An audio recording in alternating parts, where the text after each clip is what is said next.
ઉત્તર પ્રદેશની સરકારે કેટલાક નવા નિયમો બનાવ્યા છે અને એ નવા નિયમો મુજબ 10 ફેબ્રુઆરીથી 13 ફેબ્રુઆરી સુધી સવારે 8 વાગ્યા સુધી કુંભના મેળાની અંદર કોઈ પણ વાહનને પ્રવેશ મળશે નહીં।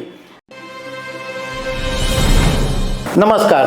પ્રયાગરાજના મહાકુંભમાં આજે લગભગ 31મો દિવસ છે અને અત્યાર સુધીમાં લગભગ 45 કરોડ લોકો મહાકુંભનો સ્નાન લઈ ચૂક્યા છે અને આવતીકાલે 12મી તારીખે માઘ પૂર્ણિમાનું એક પવિત્ર સ્નાન હોવાને કારણે લોકોની ભીડ છે એ પ્રયાગરાજ તરફ વળી રહી છે। તો અમારે ગુજરાતના લોકોને સલાહ આપવી છે કે અત્યારે તમારે મહાકુંભમાં જવું જોઈએ કે નહીં જવું જોઈએ। તો આના વિશે હું તમારી સાથે વાત કરીશ। મારું નામ રાજેશ શાહ છે અને તમે જોઈ રહ્યા છો ગુજરાતના સૌથી મોટા ડિજિટલ ન્યૂઝ પ્લેટફોર્મ ખબર છે.com। પ્રયાગરાજની અંદર મહાકુંભની શરૂઆત 13 જાન્યુઆરી 2025ના દિવસથી થઈ ગઈ અને 26 ફેબ્રુઆરી 2025ના દિવસ સુધી આ મહાકુંભ ચાલવાનો છે, એટલે 45 દિવસ સુધી આ મહાકુંભ ચાલશે। અત્યારે લગભગ 31 દિવસ થઈ ગયા છે અને અત્યાર સુધી 45 કરોડ લોકો આ મહાકુંભના સ્નાનનો લાભ લઈ ચૂક્યા છે। હવે આવતીકાલે જ્યારે 12મી તારીખે માઘ પૂર્ણિમાનું એક પવિત્ર સ્નાન હોવાને કારણે મહાકુંભમાં લોકોની ભારે ભીડ થઈ રહી છે અને એના કારણે ઉત્તર પ્રદેશની સરકારે કેટલાક નવા નિયમો બનાવ્યા છે અને એ નવા નિયમો મુજબ 10 ફેબ્રુઆરીથી 13 ફેબ્રુઆરી સુધી સવારે 8 વાગ્યા સુધી કુંભના મેળાની અંદર કોઈ પણ વાહનને પ્રવેશ મળશે નહીં।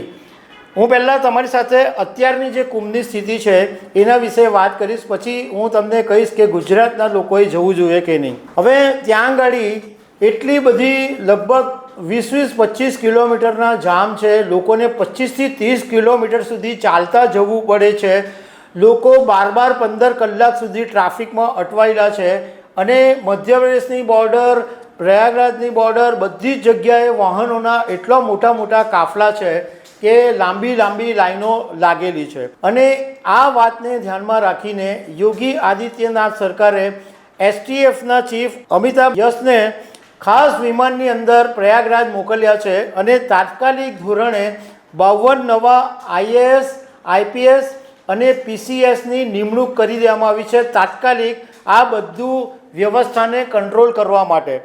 અને પોલીસ તો વારંવાર લોકોને વિનંતી કરી રહી છે કે પ્લીઝ પ્રયાગરાજ મહાકુંભ તરફ નહીં જાઓ, પાછા વળી જાઓ, પરંતુ લોકો માનવા તૈયાર નથી। હવે આ જે 2 નિયમો સરકારે નવા બહાર પાડ્યા છે કે જો તમે સંગમ તીર્થ તરફ જવાના હો તો ભક્તો, શ્રદ્ધાળુઓ છે એ GT જવાહર માર્ગથી પ્રવેશ કરશે અને તેઓ કાલી રેમ્પ અને સંગમ અપર રોડ થઈને સંગમ સુધી પહોંચી શકશે। અને જે લોકો સંગમમાં સ્નાન કરીને પાછા ફરશે એમણે અક્ષયવત માર્ગ થઈને ઇન્ટરલોકિંગ રૂટ પર ચાલવું પડશે અને ત્રિવેણી માર્ગ થઈને પાછા આવવું પડશે। હવે ગુજરાતના લોકોની વાત કરીએ કે ભાઈ ગુજરાતના લોકો આટલી બધી ત્યાં ભીડ છે, આટલી બધું ત્યાં આગળ ટ્રાફિક જામ છે, તો ગુજરાતના લોકોએ જવું જોઈએ કે નહીં। હવે જો આમાં એવું છે કે અત્યારે જે ભીડ છે એ 12મી ફેબ્રુઆરીએ માઘ પૂર્ણિમાના પવિત્ર સ્નાનને કારણે છે, એટલે 13 તારીખ પછી ત્યાં ભીડ ઓછી થઈ જશે।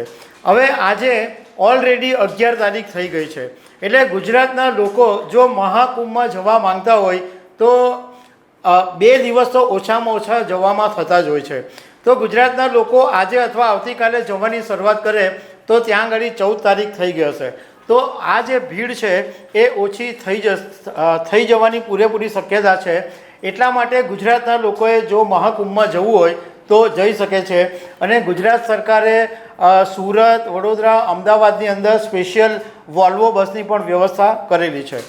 તો દર્શક મિત્રો, આવી અનેક વાતો સાથે અમે તમને મળતા રહીશું। Thank you very much.